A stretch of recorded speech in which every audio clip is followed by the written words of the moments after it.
ओमकारम शुरू करते हैं। चलिए, आंखें बंद, हाथ जोड़ लीजिए।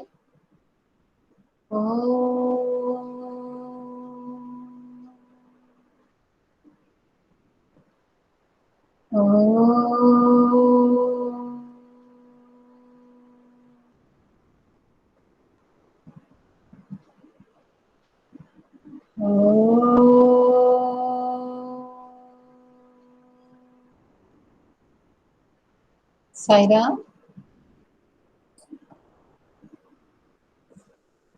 चलिए, पाठ चिड़िया की बच्ची समझ में आया था ना, उस दिन स्टोरी सुनी थी हमने।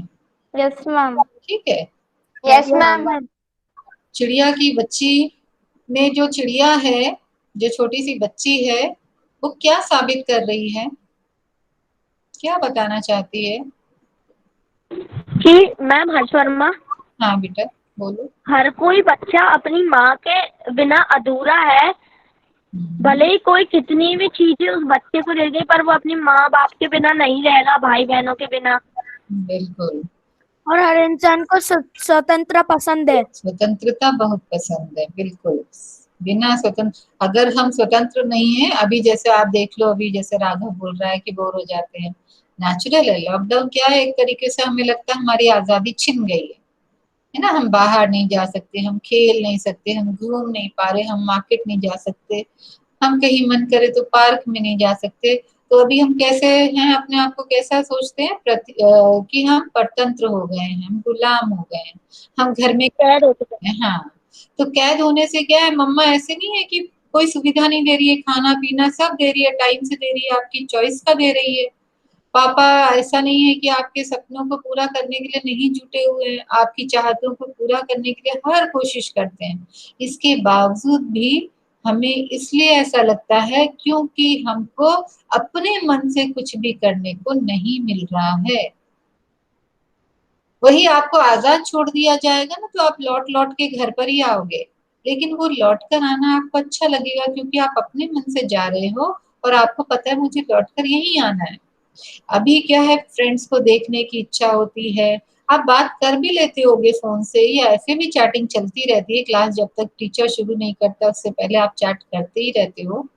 लेकिन फिर भी हमको लगता है कि नहीं, स्कूल में जाते थे तो कितना मजा आता था, लड़ते थे, भिड़ते थे, एक दूसरे को कुछ कुछ कहते थे, फिर भी हमारा मन लगा रहता था, रोज आते थे स्कूल। अभी क्या है, वो सारी चीजें कर नहीं पाते हैं। तो हमारे मन में जो एक दूसरे के प्रति हमारा प्रेम है, ये प्रेम ही है, तभी हम लड़ते हैं। अगर वो प्यार नहीं होता, वो अपनापन नहीं होता ना, तो हम लड़ते नहीं एक दूसरे से। वो लड़ाई में भी एक मजा आता है। इसलिए हमको बहुत मिस होता है कि हम अपने स्कूल को बहुत मिस करते हैं कि हाँ, काश फिर से स्कूल शुरू हो जाते, या काश ये लॉकडाउन बंद हो जाता, ये कर्फ्यू हट जाता, तो हम एक दूसरे के पास जा सकते, फिजिकली मिल पाते। क्योंकि ऐसे मन नहीं भरता। ऐसा मन कैसे नहीं भरता, क्योंकि सिर्फ अभी हम बोल रहे हैं, देख रहे हैं, लेकिन आपस में एक साक्षात जो दर्शन होते हैं ना, सामने और आमने बैठ कर गप लगाना, उसका मजा अलग होता है। फिर भी हम अपने आप को कंट्रोल किए हैं कि दिन तो कभी ना कभी अच्छे आएंगे, है ना। तो थोड़ा सा और पेशेंस रख लेते हैं। तो चिड़िया की बच्ची अपने माध्यम से यही संदेश दे रही है कि माता पिता या अपने परिवार से बढ़कर कुछ भी नहीं है उसके लिए। वैसे ही हमारे लिए भी हमारा परिवार सबसे ज्यादा केंद्र में होता है, सेंटर में होता है। हमको बेशक लगता है कई बार कि मम्मी हमारी नहीं समझती, हमारे पापा हमारी बातों को नहीं समझते, हमारे मन की बातों को कोई पूरा नहीं करता, कोई नहीं जानना चाहता, लेकिन फिर भी आप देखोगे कि सबसे ज्यादा समझने वाले वही हैं आपको। बाहर के लोग आपको नहीं समझ पाते जितना आपके अपने आप को समझते हैं। ठीक है, तो मैं चैप्टर की प्रेजेंटेशन दे रही हूँ, रीडिंग करेंगे वन बाय वन, जिसका नाम लूंगी सिर्फ वो रीड करेंगे। ठीक है।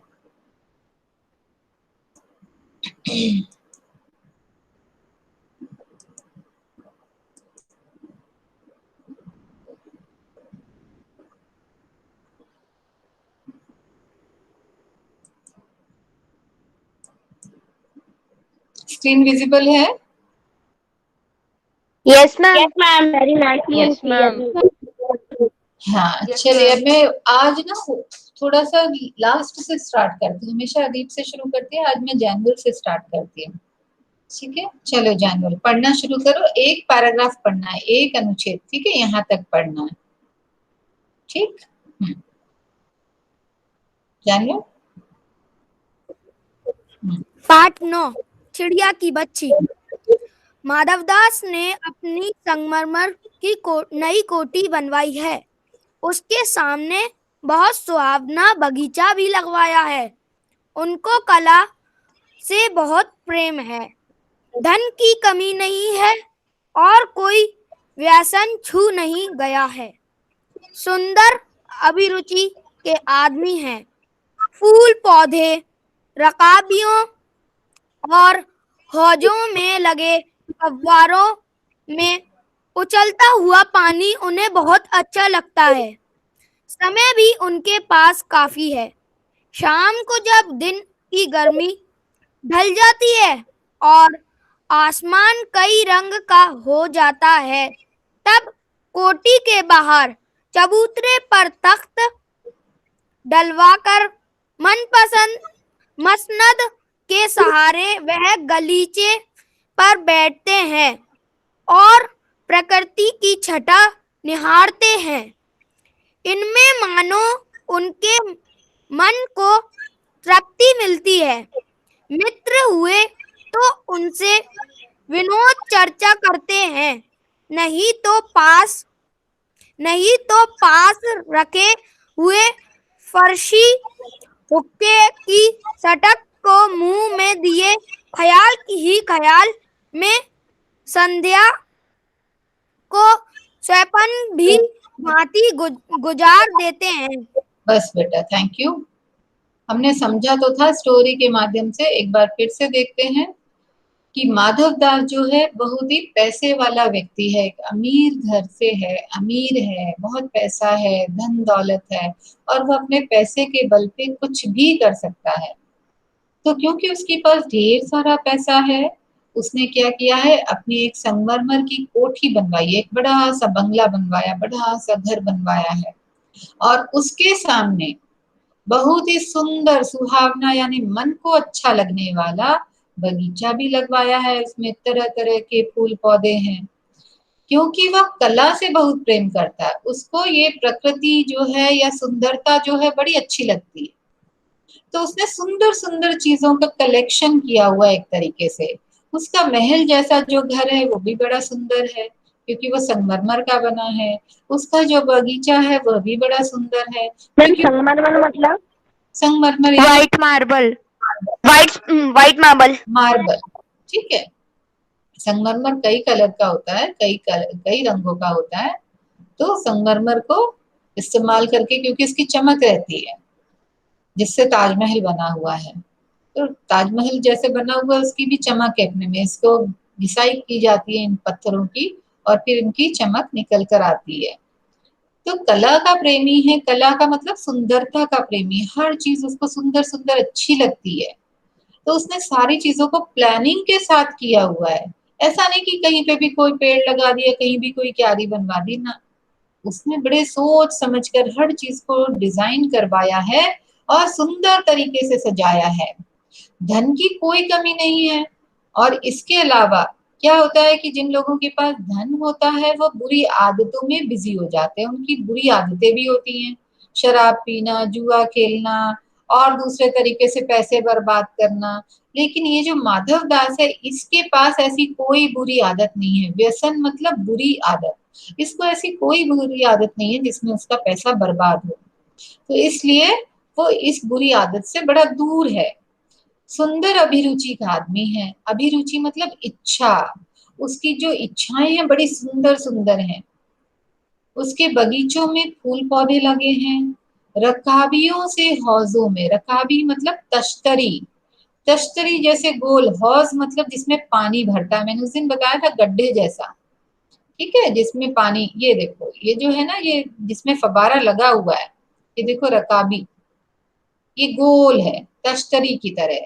तो उसमें हौजों में से लगे फव्वारों में से पानी उछल कर बाहर आ रहा है, वो उसको बड़ा पसंद है। समय भी उसके पास काफी रहता है क्योंकि वह अकेला है। अकेला रहने की वजह से शाम के समय जब गर्मी ढल जाती है, मौसम थोड़ा सा सुहावना हो जाता है, आसमान कई रंग का हो जाता है, मतलब सूरज डूबने वाला होता है या डूब चुका होता है, तब एकदम जब अंधेरा नहीं होता उससे पहले वाली बात है, तो मौसम में ठंडाई आ जाती है, ठंडक हो जाती है। उस समय वो अपने कोठी के बाहर चबूतरा, जो ऊपर बालकनी जैसा ऊंचा स्ट्रक्चर बना हुआ है, उस पर तख्त डलवा कर, लकड़ी का जो बेड है उसको डलवाता है, उस पर मसनद के सहारे गलीचे पर बैठता है। गलीचा कालीन बताया था मैंने, कारपेट। कारपेट। हाँ, और मसनद यानी लोड, गोल तकिया, गोल लंबा बड़ा तकिया जो होता है गोल सा, आपने देखा होगा अपने म्यूजिक रूम में भी है, जिसपे चौधरी सर वगैरह जहाँ बैठकर सिखाते हैं आपको, गद्दों पे रखे हुए लंबे लंबे से तकिए होंगे, ठीक है, गोल, तो उनको बोला जाता है मसनद। या किसी के सोफास पे भी लगे रहते हैं, सोफा जो घर में रहता है, या फिर कोई दीवान वगैरह पे भी रखता है, तो उस मसनद के सहारे वो पूरे टाइम बैठकर बाहर की प्रकृति का मजा लेता है, और उसको निहारते निहारते शाम कब वो रात में ढल जाती है उसको पता भी नहीं चल जाता है। और ये सब देखते देखते उसकी मन को इतना संतोष मिलता है, इतनी संतुष्टि होती है, सेटिस्फेक्शन होता है, क्योंकि उसको सुंदरता अच्छी लगती है। ये शाम का जो सौंदर्य है अपने बगीचे में, जो अलग अलग परिवर्तन वो देखता है, उसको देखकर उसका मन बड़ा शांत रहता है। इसके बाद लेखक बोलते हैं कि मित्र हुए तो उनसे विनोद चर्चा करते हैं। यदि उनका कोई दोस्त आ जाता है कभी कभार, तो विनोद मतलब हंसी, हंसी ठिठोली या हंसी की बातें ऐसी करते हैं, ठीक है, तो बातें कर करके हंसते हैं, हंसी ठिठोली करते हैं। नहीं तो पास रखे हुए फर्शी हुक्के, हुक्का हमने पढ़ा था क्या, चिलम को बोलते हैं, ठीक है, फर्शी चिलम। यानी फर्श पे रखा हुआ। आप पूरे पुराने राजा महाराजाओं के हुक्के देखेंगे ना, तो वो जमीन पे रखते थे हुक्के को स्टैंड के द्वारा, और फिर एक बड़ी सी पाइप लेके उसको हुक्के को पिया करते थे। तो इस प्रकार से फर्शी हुक्के की सटक, जो पाइप का जो किनारा है, सिरा है, उसको वो मुंह में डाल लेते हैं, और उसके साथ साथ वो शाम शाम का समय अपना सो, जैसे हम सोकर सपने देखते हैं, वो दिन के समय ही सपने देख देख कर बिता देते हैं। मतलब ये सारी चीजें उनके सामने सपने की तरह होती है। कब शाम से रात हो जाती है उनको पता नहीं चलता, ऐसा लगता है कि एक सपना देखा उन्होंने। तो संध्या समय वो बाहर बैठ जाते हैं अपना समय बिताने के लिए, और फिर धीरे धीरे जब वो शाम खत्म हो जाती है, तब वही अपना रात में अपने जो काम होते हैं वो करके फिर सुबह का पूरा दिन निकाल कर फिर शाम को उसी प्रकार से प्रकृति का आनंद उठाते हैं। इस प्रकार उनके जीवन की जो दिनचर्या है वो यही है, रोज का यही कार्य है उनका। इसमें उनके मन में जो एकांतपन है या खालीपन है वह नहीं भर पाता। वो अपने आप को थोड़ा सा संतोषी तो समझ लेते हैं कि मेरा मन शांत हो गया है, मुझे किसी चीज की आवश्यकता नहीं है, फिर भी जीवन में उनके कहीं ना कहीं खालीपन है, क्योंकि वो अकेले हैं, उनका कोई साथी नहीं है, उनके घर में बच्चे नहीं हैं, जिसकी वजह से उनको हमेशा उसमें बिजी रहने से कुछ समय का पता ना चले। तो इस प्रकार से कई बार वो अकेलेपन में भी खोए रहते हैं, और इस अकेलेपन से दूर भागने के लिए वो ये प्रकृति में उसकी दवाई ढूंढते हैं। प्रकृति के जो सुंदरता है उसको देख देख कर वो अपने आप को बिजी रखने की कोशिश करते हैं, अपने आप को रिझाने की कोशिश करते हैं कि मैं इस समय में बिजी हो जाऊंगा तो मुझे पता नहीं चलेगा कि मैं अकेला हूँ। ठीक है, चलिए शुभ्रा। Yes ma'am. हाँ, पढ़ना शुरू करो। मैम तनिष्का। तनिष्का, अच्छा बेटा इसके बाद पढ़ लेना। मैम। तनिष्का शुभ्रा के बाद पढ़ लेना बेटा, ठीक है। शुरू आज करो कुछ शुभ्रा। कुछ बादल थे। हम्म, आज कुछ कुछ बादल थे। घटा गहरी नहीं थी। धूप का प्रकाश उनमें से छन छन कर आ रहा था। माधव दास मसनद के सहारे बैठे थे। उन्हें जिंदगी में क्या स्वाद नहीं मिला है, पर जी भरकर भी कुछ खाली सा रहता है। दिन संध्या समय उनके देखते देखते सामने की गुलाब की डाली पर एक चिड़िया आन बैठी। चिड़िया बहुत सुंदर थी। उसके किनारों पर जरा जरा नीली पड़ गई थी। पंख ऊपर से चमकदार स्याह थे। उसका नन्हा सा सिर तो बहुत प्यारा लगता था और शरीर पर चित्र विचित्र चित्रकारी थी। चिड़िया को मानो माधव दास की सत्ता का कुछ पता नहीं था और मानो तनिक देर का आराम भी उसे नहीं चाहिए था। कभी पर हिलाती थी, कभी फुदकती थी। वह खूब खुश मालूम होती थी। अपनी नन्ही सी चोंच से प्यारी प्यारी आवाज निकाल रही थी। बस बेटा, माधव थैंक यू। दास बस बस बस बेटा शुभ्रा, बस, थैंक यू। चलिए आते हैं। तो इस दिन जो माधव दास बाहर उसी तरीके से बैठा था, शाम के समय जब वो बाहर आकर देखता है अपनी प्रकृति को, अपने बगीचे को देखकर अपना समय व्यतीत करने की कोशिश कर रहा था, समय बिताने की कोशिश कर रहा था, तो देखता है कि आज कुछ बादल छाए हुए हैं। इसलिए घटा गहरी नहीं थी। घटा क्या गहरी नहीं थी? घटा मतलब बादल। बादल गहरे नहीं थे कि बरस जाएंगे, पर भी बादल छाए हुए थे। धूप का प्रकाश उनमें से छन छन कर आ रहा था और माधव दास मसनद के सहारे रोज की तरह बैठे अपनी सामने बगीचे को देख रहा था। उन्हें जिंदगी में क्या स्वाद नहीं मिला है, पर जी भरकर भी कुछ खाली सा रहता है। जी मतलब मन, ठीक है। जिंदगी उनकी बहुत आराम से निकली थी क्योंकि पैसे की कोई कमी नहीं है। लेकिन वो कहते हैं कि जी भर जाने पर भी उनके मन में कहीं कुछ खालीपन था। उनका मन भर भी गया था, पर भी मन पूरी तरह से अभी नहीं भरा था। शायद कोई जीवन में खालीपन रह गया था, कोई एकांत चीज रह गई थी जहां पे उनको कोई भी चीज उस जगह में भरने के लिए काफी नहीं लगती थी। उनका मन उस जगह जब भी अटकता था, तब उनको यह दुनिया वीरान नजर आती थी। उनको लगता था यह दुनिया किसी काम की नहीं है। उस दिन शाम को, संध्या समय मतलब शाम, शाम के समय उनके देखते देखते सामने की गुलाब की डाली पर एक चिड़िया आन बैठी। हमने देखा था वो छोटी सी चिड़िया, जब उसने पंख पसारे तो उड़ने की कोशिश की, आसपास की दुनिया को देखने की कोशिश की, तो वो छोटी सी चिड़िया गुलाब की डाली पर आकर बैठ गई। आन बैठी, आकर बैठी। चिड़िया बहुत ही सुंदर थी। उसकी गर्दन लाल थी और गुलाबी होते होते किनारों पर जरा जरा नीली पड़ गई थी। पंख ऊपर से चमकदार स्याह चमकीले थे, और स्याह मतलब नीले या काले रंग के थे। तो चमकीले नीले और काले रंग के थे। तो इस प्रकार की विचित्र सी चिड़िया, जो कि ऐसी दिख रही थी मानो किसी ने उस पर बड़ी सुंदर चित्रकारी कर दी हो, ड्राइंग बना दी हो, पेंटिंग कर दी हो, तो उनको बड़ी ही अनोखी सी लग रही थी। उसका नन्हा सा सिर तो बहुत प्यारा लगता था और शरीर पे चित्र विचित्र चित्रकारी थी। ऐसी चिड़िया, अनोखी सी चिड़िया उन्होंने कभी देखी ही नहीं थी। इसलिए उनका पूरा का पूरा ध्यान उस चिड़िया पर जम गया, टिक गया। चिड़िया को मानो माधव दास की सत्ता के बारे में कुछ भी नहीं पता था। चिड़िया को क्या पता था कि ये किसका बंगला है, किसका बगीचा है, या पेड़ किसने लगाया, या पौधा किसने लगाया। तो सत्ता मतलब वहां का जो राजा है उसका कितना अधिकार है, उसका जो राज्य है वो कितना है, इसके बारे में कोई जानकारी नहीं थी। और उसको क्योंकि वो बड़ी चंचल सी थी, तो ऐसा लग रहा था रुकी तो है वो आराम करने के लिए, पर उसको आराम चाहिए नहीं। क्यों नहीं चाहिए? ऐसा क्यों लेखक को लगता है? क्योंकि कभी वो अपने पंख हिलाने लगती, कभी वो फुदकने लगती, कभी इस डाली तो कभी उस डाली। तो वो चैन से एक जगह बैठी हुई नहीं थी। इसलिए ऐसा लग रहा था जैसे चिड़िया को आराम भी नहीं करना है, वह तो बस इधर उधर फुदकना चाहती है, कूदना चाहती है, खूब खुश होना चाहती है। और वह खूब खुश हो भी रही थी, क्योंकि शायद वहां की प्रकृति उसे भी रच बस गई थी। वह भी उसको अच्छा समझ रही थी, ऐसी सुंदरता उसने कहीं नहीं देखी थी।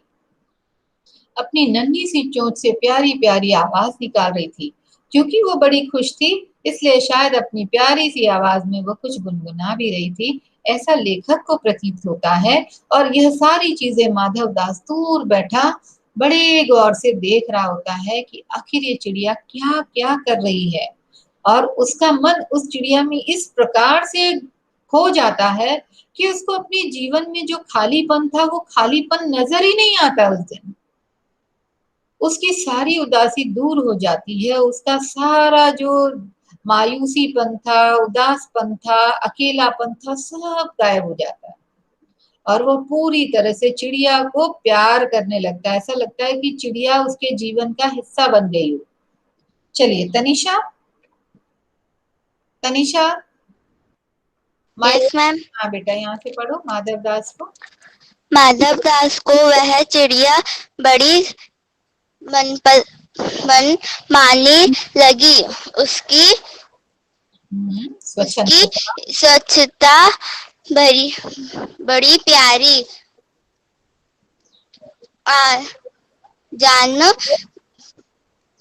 बड़ी प्यारी जान बड़ी थी। कुछ देर तक वह सुन चिड़िया का इस डाल से उस डाल छिदकना देखते रहे। इस समय वह अपना बहुत कुछ भूल गए। उन्होंने उस चिड़िया से कहा, आओ तुम बड़ी अच्छी आई। यह बगीचा तुम लोगों के बिना सूना लगता है। सुनो चिड़िया, तुम खुशी से यह समझो कि यह बगीचा मैंने तुम्हारे लिए ही बनाया है। तुम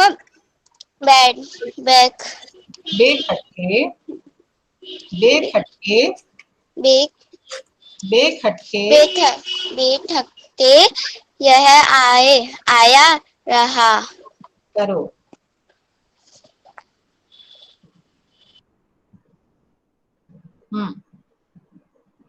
और आगे तनिष्का, और आगे बेटा।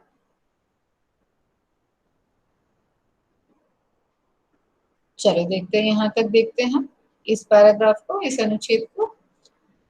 माधव दास को वो चिड़िया बड़ी ही मन माने लगी। मन माने यानी अपने मन की करने वाली, अपने मन से, अपनी इच्छा से अपना जीवन जीने वाली लगी।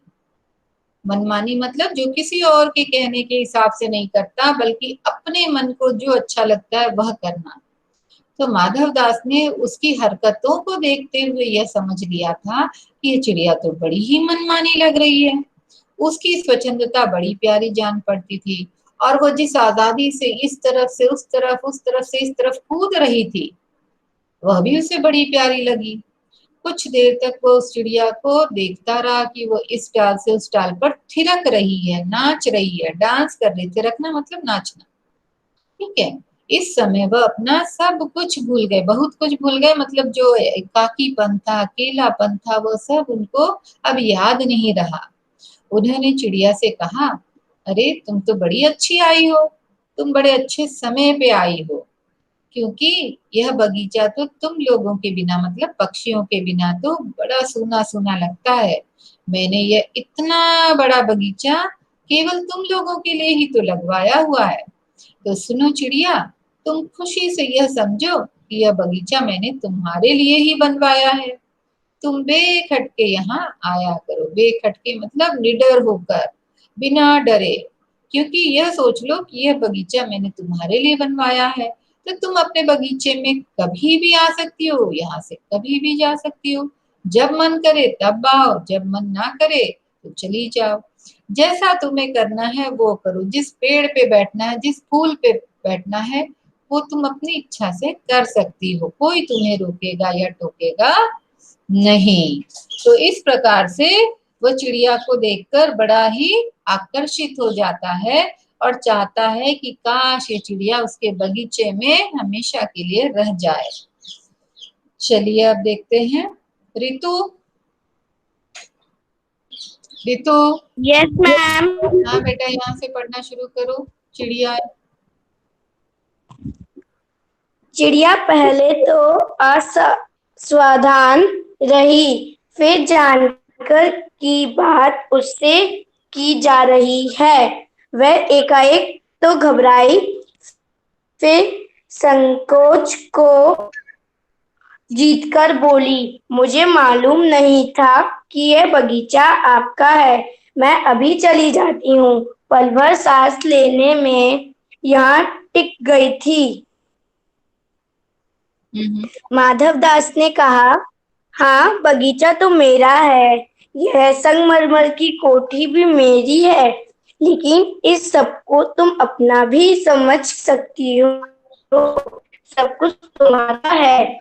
तुम कैसी बुरी हो, कैसी प्यारी हो। जाओ नहीं, बैठो, मेरा मन तुमसे बहुत खुश होता है। चिड़िया बहुत कुछ कूचा गई। उसे बोध हुआ कि यह उससे गलती तो नहीं हुई कि वह यहाँ बैठ गई है। उसका थिरकना रुक गया। भयभीत सी वह बोली, मैं थककर यहाँ बैठ गई थी, मैं अभी चली जाऊंगी। बगीचा आपका है, मुझे माफ करें। बस बेटा, थैंक यू।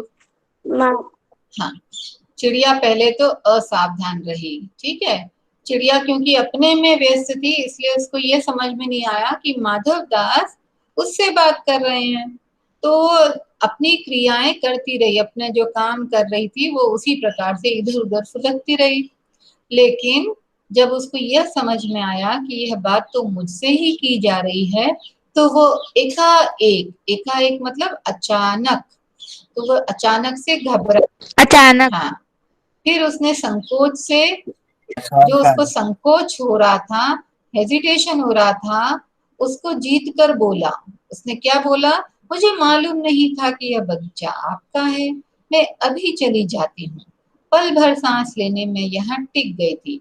बोलती है कि यह बगीचा आपका है, यदि मुझे यह पता होता तो मैं कतई यहाँ नहीं रुकती। मुझे लगा कि ये तो आम तरीके से जैसे जंगलों में मैं घूमती हूँ, उसी प्रकार से यह भी पेड़ पौधे लगे हुए हैं। अतः मैं आके यहाँ बैठ गई थी और थोड़ा सा सांस लेने के लिए रुक गई थी। मैं थक चुकी थी, इसलिए मैंने सोचा मैं थोड़ा सा सुस्ता लूं। लेकिन ऐसा संभव नहीं है, क्योंकि यह बगीचा तो आपका है, इस पर आपका अधिकार है। तो अब मैं यहाँ से जा रही हूँ। माधवदास ने कहा, बगीचा तो मेरा ही है और यह बड़ा सा घर बंगला भी मेरा है, पर तुम इसको अपना भी मान सकती हो। क्या हम किसी और के सामान को अपना मान सकते हैं? No ma'am. No ma'am. No ma'am. ऐसा नो मैम। No ma'am. कोई अगर हमें कहता भी है कि तुम इसे अपना समझ लो, तो हमने इस बात को कई बार समझा होगा या अनुभव किया होगा कि जब हमारी कट्टी हो जाती है, जब हम एक दूसरे से लड़ते झगड़ते हैं, तो हम तुरंत उन चीजों पर आ जाते हैं कि मेरा वह वापस कर दे तू, है ना, तूने ऐसा कैसे कर लिया। तो इस प्रकार से चिड़िया कैसे किसी के बगीचे को, किसी के घर को अपना समझ सकती है। तो चिड़िया को तो यह कुछ भी अच्छा नहीं लगा। वह तो सोच रही थी कि ये तो बहुत अजीब सी चीज है कि कोई मुझे बोल रहा है कि तुम अपना, ये बंगला भी तुम्हारे लिए है, ये बगीचा भी तुम्हारे लिए है, तुम इसे अपना ही सोचो। तो चिड़िया को बड़ा ही संकोच होता है और वह मन से डर भी जाती है। फिर वह माधवदास से कहते हैं कि तुम कैसी भोली हो, तुम तो बड़ी प्यारी भोली भाली सी हो, तुम कहीं भी मत जाओ, यहीं बैठ जाओ, क्योंकि तुम्हारी वजह से आज मैं बहुत खुश हूँ। मुझे बहुत प्रसन्नता मिली है और मुझे ऐसा लगता ही नहीं कि मेरे जीवन में कुछ खाली है, कुछ खालीपन है, मेरा परिवार नहीं है, या मेरे घर परिवार के लोग नहीं है, या मैं जीवन में अकेला हूँ। ऐसा मुझे कुछ भी आभास नहीं हो रहा, एहसास नहीं हो रहा है। इसलिए तुम मेरे पास ही क्यों नहीं रह जाती हो, क्योंकि तुमको देखकर मुझे बड़ा मजा आ रहा है और अच्छा लग रहा है। चिड़िया ने जब इतनी सारी बातें सुनी तो सकुचा गई, वो डर गई। उसे बोध हुआ, उसे एहसास हुआ, उसे ज्ञात हुआ कि कहीं उसने गलती तो नहीं कर दी है यहाँ बैठकर, कहीं उसकी स्वच्छंदता तो नहीं छिन जाएगी। कहीं उसकी आजादी रोक तो नहीं दी जाएगी। तो उसने थिरकना रोक दिया, उसका जो डांस करना था, क्योंकि वो अब डर चुकी थी। अब वो पहले जैसे आजाद अपने आप को अनुभव नहीं कर रही थी, बल्कि वह यह सोचने लगी कि मैं बुरी तरह से फंसने वाली हूँ। भयभीत सी होकर वह बोलती है, डर जाती है, और वह फिर बोलती है कि देखिए, मैं तो थक कर यहाँ बैठ गई थी, मैं अभी चली जाऊंगी। बगीचा आपका है, इसलिए मुझे माफ करें। मुझे तो ये ऐसे ही अच्छा लगा, इसलिए मैं आके रुक गई। मैं थक चुकी थी, इसलिए मैंने सोचा मैं सांस ले लेती हूँ। पर मैं अब यहाँ से चली जा रही हूँ, मैं कहीं और जाकर बैठ सकती हूँ, वहां मैं बैठ जाऊंगी और अपनी थकान मिटा लूंगी। चलिए आगे चलते हैं। ऋषिका। Yes ma'am. हाँ बेटा, पढ़ना माधव शुरू दास करो। ने कहा, मेरी भोली चिड़िया, तुम्हें देखकर मेरा चित्त प्रफुल्लित हुआ है। मेरा महल भी सूना है, वहाँ कोई भी चहचहाता नहीं है। तुम्हें देखकर मेरी रागनियों का जी बहलेगा। तुम कैसी प्यारी हो, यहाँ ही तुम क्यों न रहो? चिड़िया बोली, मैं माँ के पास जा रही हूँ, सूरज की धूप खाने और हवा से खेलने और फूलों से बात करने में जरा घर से उड़ाई थी। अब सांझ हो गई है और माँ के पास जा रही हूँ। अभी अभी मैं चली जा रही हूँ, आप सोच न करें। माधव दास ने कहा, प्यारी चिड़िया, पगली मत बनो। देखो, तुम्हारे चारों तरफ कैसी बहार है। देखो, वह पानी खेल रहा है, उधर गुलाब हंस रहा है। भीतर महल में चलो, जाने क्या क्या न पाओगी। मेरा दिल वीरान है, वहाँ कब हंसी सुनने को मिलती है। मेरे पास बहुत सा सोना मोती है। सोने का एक बहुत सुंदर घर मैं तुम्हें बना दूंगा। मोतियों की झालर उसमें लटकेगी। तुम मुझे खुश रखना। और तुम्हें क्या चाहिए? माँ के पास बताओ क्या है। तुम यहाँ ही सुख से रहो, मेरी भोली गुड़िया। बस बेटा, थैंक यू। हाँ। Welcome ma'am. हाँ। माधव दास ने कहा, मेरी भोली चिड़िया, तुम्हें देखकर मेरा चित्त प्रफुल्लित हुआ है। चित्त का मतलब होता है मन, प्रफुल्लित मतलब खुश होना। ठीक है। तो बोलता, तुमको देखकर तो मैं बड़ा खुश हुआ हूँ, और मेरा महल भी बड़ा सूना पड़ा है। तुम अगर उसमें रहोगी तो तुम्हारी चहचहाहट से, तुम्हारी आवाज से मेरे महल में रौनक बनी रहेगी। तुम्हें देखकर मेरी रागनियों का जी बहलेगा, मतलब मेरी इच्छाएं जो हैं वो पूरी हो जाएंगी। मैं खूब खुश होऊंगा, मेरी भावनाएं जो हैं, मेरे अंदर की जो भाव हैं, वो सब तुमको देख देख कर खुश होंगे। तो मेरा अकेलापन दूर हो जाएगा। तुम कैसी प्यारी हो, यहाँ ही तुम क्यों ना रहो? तो तुम तो बड़ी प्यारी हो, तुम्हारी कद्र कहीं और नहीं हो सकती, तुम्हारी वैल्यू कहीं भी कोई नहीं करेगा। पर मेरे यहाँ तुम्हें जो प्यार मिलेगा, तुम्हें जो लाड़ मिलेगा, या जो तुम्हारी मन चाहे इच्छाओं की पूर्ति होगी, वो कोई और कर ही नहीं सकता है। तो ऐसा करो, तुम मेरे पास ही रह जाओ। अब चिड़िया बोलती है, नहीं नहीं, मैं तो माँ के पास जा रही हूँ। क्योंकि माँ के पास क्या है? सूरज की धूप खाने, हवा से खेलने और फूलों से बात करने के लिए वो माँ के पास रहती है। पर इतनी सारी चीजों को और मजे से देखने खाने के लिए, जैसे सूरज की धूप खाने, यानी सूरज की धूप का मजा उठाने के लिए, हवा से खेलने के लिए, फूलों से बात करने के लिए, वह अपने घर से थोड़ा और दूर आ गई थी। जैसे कभी कभी आप लोग खेलते हुए एक कॉलोनी से दूसरी कॉलोनी पहुंच जाते हो और घर में नहीं पता होता है। ठीक है। तो उसी प्रकार से ये चिड़िया रोज ये धूप खाने के लिए, हवा से खेलने के लिए और फूलों से बात करने के लिए अपने जो पेड़ पर घोंसला था उससे दूर थोड़ी आसपास के पेड़ों पर जाया करती थी। लेकिन आज उसने उड़ान भरी और उड़कर वो काफी दूर निकल आई, जो कि उसे एहसास नहीं था कि वो ऐसी जगह फंस सकती है। अब सांझ हो गई है और मैं माँ के पास जा रही हूँ, क्योंकि उसके घर का नियम है कि शाम होते से ही घोंसले में वापस आना है। इसलिए वह परेशान हो रही है, शाम होने वाली है, और उसकी माँ उसकी राह देख रही होगी रोज की तरह। अगर वो घर नहीं पहुंचेगी तो माँ परेशान हो जाएगी, भाई बहन परेशान हो जाएंगे, सब उसको ढूंढेंगे, परेशान होंगे, रोएंगे। तो बोलती है कि मैं तो अब जा रही हूँ, क्योंकि मेरे घर में मेरा सब इंतजार कर रहे होंगे, मेरे घर वाले सब परेशान हो जाएंगे, मैं नहीं जाऊंगी, इसलिए अब मैं जा रही हूँ, अभी अभी मैं चली जा रही हूँ। आप सोच ना करें, मतलब आप परेशान मत हो कि आपके बगीचे में मैं किसी फूल पर बैठूंगी, मैं नहीं बैठूंगी। आपको आपका बगीचा मुबारक हो, आपको अपना पैसा रुपया घर ये सब मुबारक हो, मुझे नहीं चाहिए, मैं तो अपनी माँ के पास ही जाना चाहती हूँ। कई बार बच्चों, इस प्रकार की जो परिस्थितियां हमारे आम जीवन में होती हैं, जब कोई हमको बहला फुसला कर ले जाता है। पापा खो गए पाठ में हमने देखा है कि एक लड़की को सोते से उठा लिया गया। लेकिन जीवन में ऐसी भी लोगों से हमारी मुलाकात होती है जो कि हमें अलग अलग तरीके के सपने दिखाते हैं, और ऐसे में बच्चे बिना बताए अपने घरों से गायब हो जाते हैं। तब आप सोचो कि माता पिता कितना परेशान होते होंगे। ठीक है, लेकिन ये चिड़िया इस मामले में बड़ी समझदार है। उसको पता है कि मेरी माँ परेशान होगी अगर मैं यहाँ एक दिन के लिए भी रुक गई तो, और इसलिए वह बार बार माधव दास को समझाने की कोशिश कर रही है कि आपकी बातों में मैं नहीं आना चाहती, क्योंकि मैं तो अपनी माँ से बहुत प्यार करती हूँ और माँ के पास ही जाना चाहती हूँ, और मैं जा रही हूँ।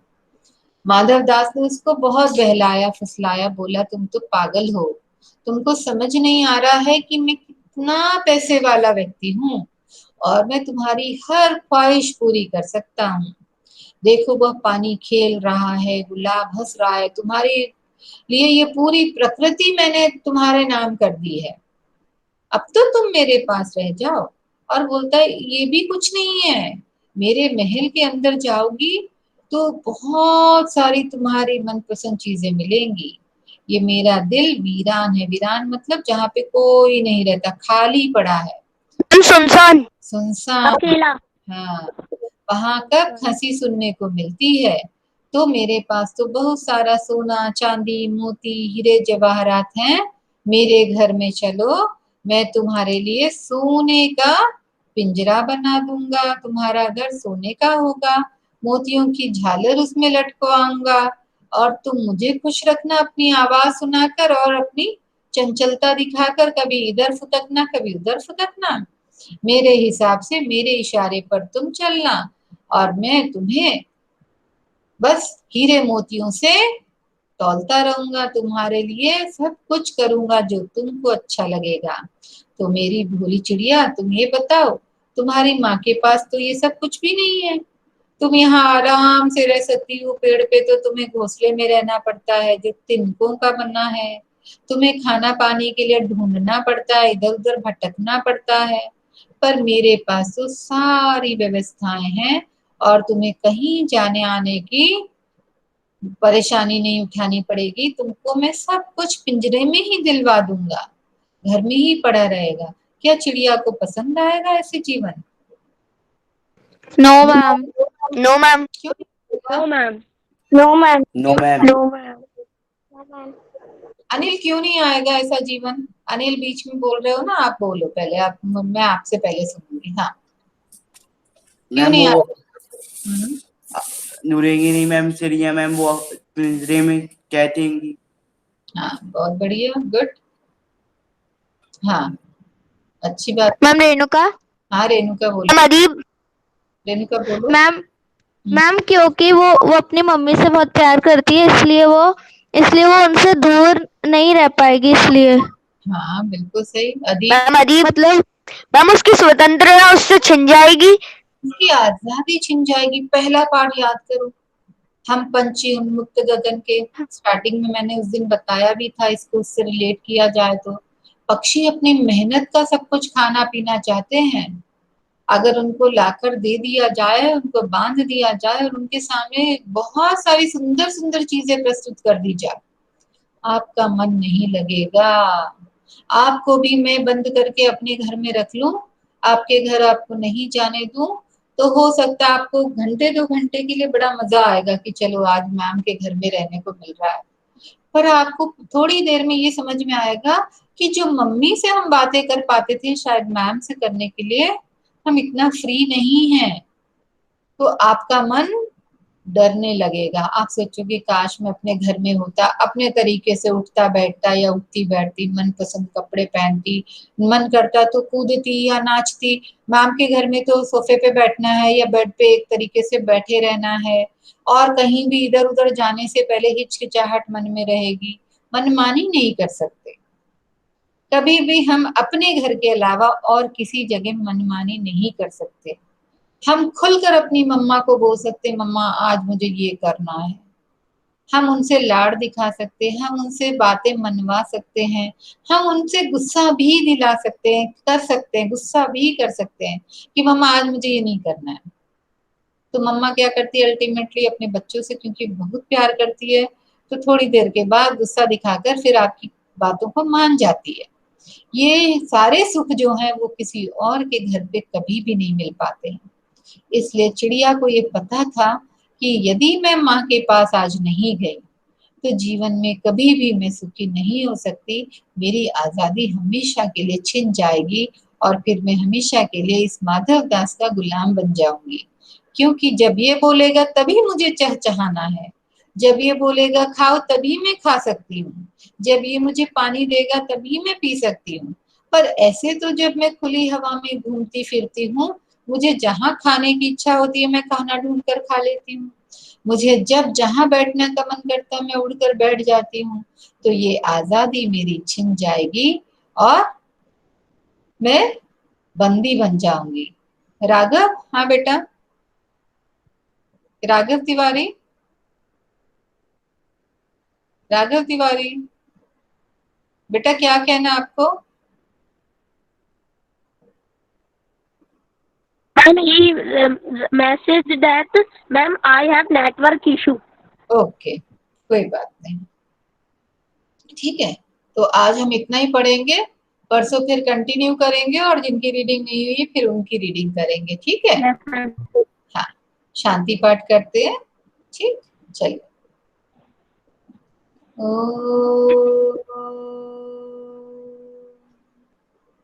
शांति शांति शांति।